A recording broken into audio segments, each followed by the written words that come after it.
Ini cukup menarik ya. Jadi tersangka ini mengajukan proposal pendanaan pilkada di Baru, tapi alhamdulillah nggak jadi. Ya, ini dalam rangka untuk ya, jadi dana ini, dana uang-uang yang dicetak ini akan dipakai untuk itu. Ya, ini dananya, tapi tidak jadi. Tidak ada partai yang menyalonkan.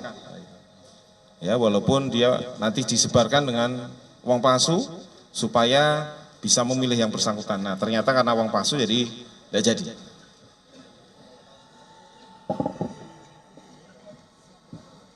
Ada pertanyaan?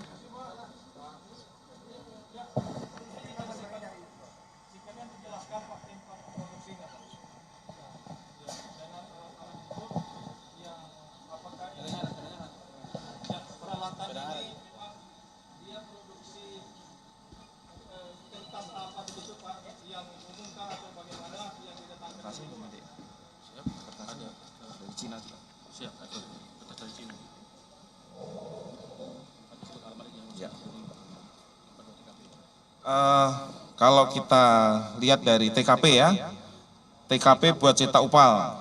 Jadi di rumah saudara SS, Jalan Sunu 3, Blok N 5, Kota Makassar. Kemudian juga ada di Jalan Yasilimpo, nomor 36, Sungguh Minasa. Ini karena rangkaian ya. Kemudian untuk uang kertasnya itu juga impor, beli dari Cina, supaya bahan bakunya juga tinta dan lain sebagainya belinya dari Cina. Saya kira gitu ya. Pak, Pak. Halo Pak, ini apa sejak kapan beredar ini uang palsu dan sudah berapa banyak sebenarnya yang sudah beredar? Dan apakah betul itu yang puluhan miliar yang sudah beredar itu bagaimana Pak? Dan tolong tadi diperjelas tentang yang berapa triliun tadi itu di BI. Oh gini ya. Iya. Jadi kalau dari hasil interogasi yang pertama, pemeriksaan pertama, kita mulai dari awal ya. Timeline pembuatan dan peredaran uang palsu ini dimulai dari Juni 2010. Ya. Udah lama ini. Terus kemudian lanjut ini 2011 sampai dengan 2012. Ini sudah sempat juga mencalonkan wali kota Makassar, namun tidak mendapatkan kursi. Kemudian sampai dengan Juni 2022, ini kembali lagi untuk merencanakan. Kemudian Juli 2022 merencanakan lagi pembuatan dan mempelajari lagi.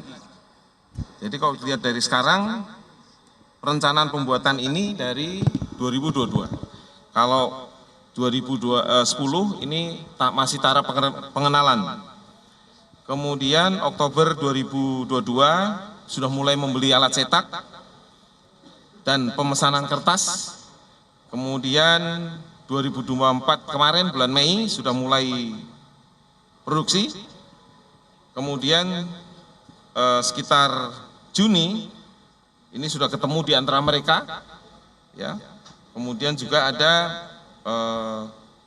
saling bekerja sama di antara mereka juga untuk bagaimana nanti proses pembuatan dan diviralkan melalui grup WA juga. Jadi ditawar-tawarkan di grup. Terus kemudian sekitar bulan September 2024 ini berkomunikasi dengan AI untuk mengangkut peralatan. Kemudian untuk mulai membuat mang palsu di TKP yang berikutnya, ya TKP 2, terus juga masalah penyerahannya, ini ada juga yang sempat rusak, yaitu 40 juta ulangi 40 juta yang nilainya seolah-olah 40 juta, ini uang kertas biasa, ini dibakar semua. Terus kemudian minggu kedua November 2024, ini udah mulai penyerahan uang palsu sebanyak atau senilai 150 juta, nilai nominal di situ. Terus kemudian juga ada menyerahkan uang palsu 250 juta, dan yang terakhir sebelum ditangkap kemarin menyerahkan uang palsu 200 juta dan menghentikan aktivitas karena mereka sempat tahu kalau polisi melakukan penyelidikan. Ini jadi akhir November 2024.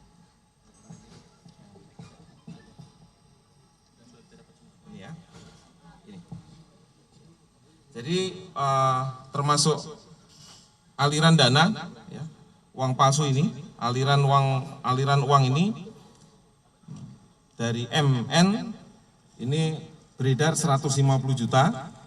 Nah, ada yang diberikan pada seseorang 1 juta, ada yang 500.000, ada yang 25 juta, ada 10 juta, ada 8 juta, dan lain sebagainya. Ini sudah kita ambil, kita tangkap, karena yang bersangkutan ada yang di belakang ini. Ada yang dibakar, dikembalikan untuk dibakar 17,5 juta.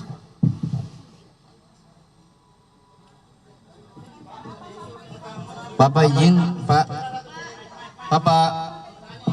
Pak, bisa diperjelas tidak Pak?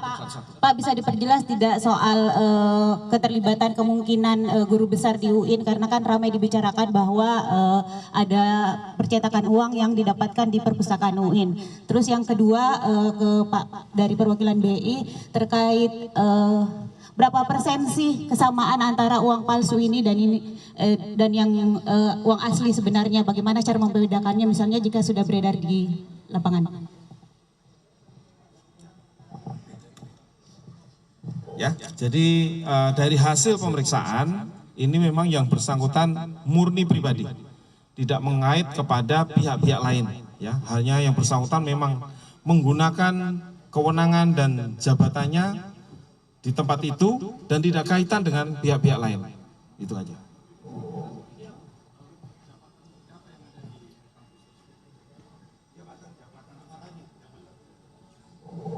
Jabatannya adalah ini kepala perpustakaan, ya. Bapak izin, Pak.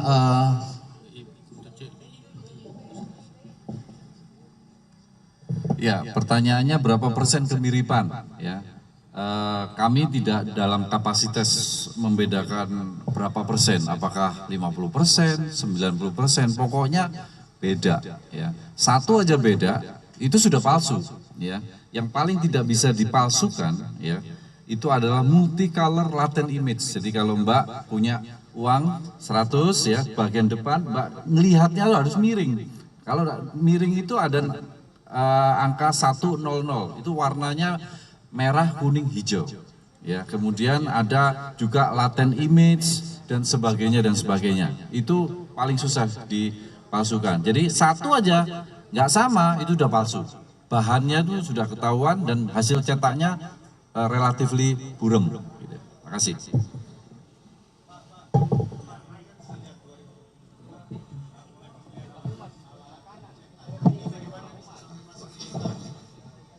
Ya, kalau itu nanti penyidik yang ngasih. Jadi mohon izin rekan-rekan, awal pertama kan pembuatan uang palsu ini di salah satu rumah, yaitu atas nama AS, itu di Jalan Sunuk, Makassar. Karena sudah mulai membutuhkan jumlah yang lebih besar, maka mereka memesan alat yang lebih besar. Tadinya menggunakan alat yang lebih kecil, ada alat di belakang, udah kita sita. Mereka memesan alat yang lebih besar, yaitu alat cetak offset yang lebih besar, yang tadi yang disampaikan oleh Bapak Kapolda, senilai 600 juta mereka beli di Surabaya, namun alat itu dipesan dari Cina. Alat dari Cina. Nah, alat itu dimasukkan oleh salah satu tersangka, yaitu dengan inisial AI, itu ke dalam salah satu kampus di Goa, yaitu menggunakan salah satu gedung yaitu perpustakaan, tanpa sepengetahuan pihak kampus di malam hari. Di malam hari.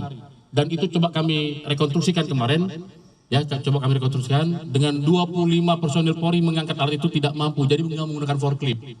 Alat itu masuk dalam forklift, setelah itu didorong karena ada rodanya, yang tadi rodanya 6, sekarang tinggal 4 karena saking beratnya tidak mampu menahan beban beratnya mesin tersebut.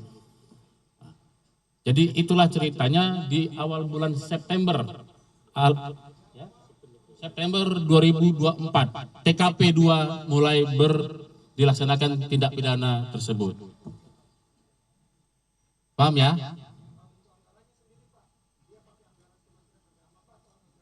Tidak, ini jadi ini murni ini ada pendananya secara pribadi. Ya, murni saya tegaskan sekali lagi, murni pendananya secara pribadi dan sedang dalam pengembangan kami, ya rekan-rekan, karena rekan-rekan selalu mendesak kami untuk buka, akhirnya kita buka daripada blunder. Ya, tapi masih ada tersangka-tersangka yang nantinya akan kita tersangkakan kalau memang alat bukti sudah cukup. Ya, karena kami tidak mau, kami juga laporkan kepada Bapak Kapolda, kami tidak mau tergesa-gesa mentersangkakan seseorang, kami juga harus mengantungi minimal 2 alat bukti dan itu harus kuat. Sehingga yang bersangkutan sudah tidak bisa mengelak lagi, ya tidak bisa lagi menghambat penyidikan, baru kami tersangkakan. Ya, ada salah satu sudah di dalam belakang. Ya.